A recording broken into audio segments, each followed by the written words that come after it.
Welcome everyone. বাঙালি পিঠে পুলি না হলে যেন জমে না। শীতকাল এলে বাঙালি তৈরি করে বিভিন্ন ধরনের পিঠা।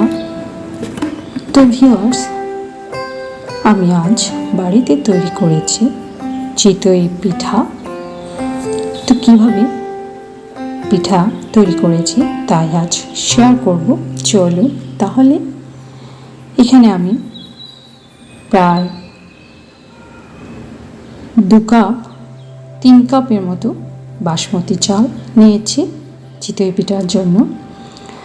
তো এগুলো ভিজিয়ে নরম হয়ে এলে কয়েক ঘন্টা পরে ওগুলো ব্লেন্ড করে নিয়েছি। তো চালের গুঁড়োর সাথে মিশিয়ে নিব পরিমাণ মতো লবণ।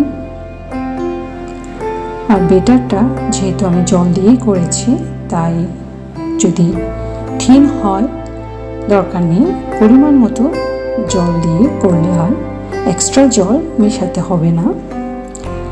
তো কিছুক্ষণ পরে চলে এলাম পিঠা বানাতে। বেটারটা তৈরি হয়ে গেল। এখন চুলায় একটা প্যান বসিয়ে দিয়েছি, যেটা লোহার কড়াই। তো ওতে একটু তেল দিয়ে ব্রাশ করে একে একে দিয়ে দেব পিঠার জন্য। দেখুন, আমি 1 চামচ বেটার দিয়ে দিয়েছি। এখন উপরে একটি ঢাকনা দিয়ে ওতে হালকা একটু জল ছিটিয়ে দেব। অপেক্ষা করব কয়েক সেকেন্ড, 35-40 সেকেন্ড লাগবে। দেখুন, পিঠাটা আমার এমন হয়েছে। এটা ছিল প্রথম পিঠা। তো এবছরে এই ঘরের তৈরি চালের গুঁড়ো দিয়ে প্রথমে বানিয়েছিলাম চিতই পিঠা। তো এখন একে একে পিঠাগুলো আমি বানিয়ে নেব। দেখুন, দেখিয়ে দিলাম উপরটা কেমন হয়েছে আর নিচে কেমন হয়েছে। তো এইভাবে পিঠাগুলো তৈরি করে নেব। এগুলো বানিয়েছি সকালে ব্রেকফাস্টের জন্য।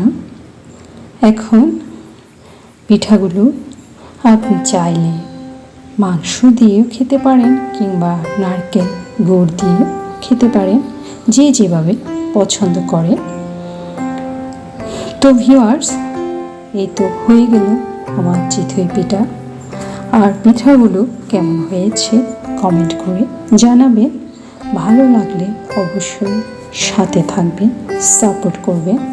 পুরো ভিডিওটি দেখুন, আশা করি আপনাদের ভালো লাগবে। তো চলুন তাহলে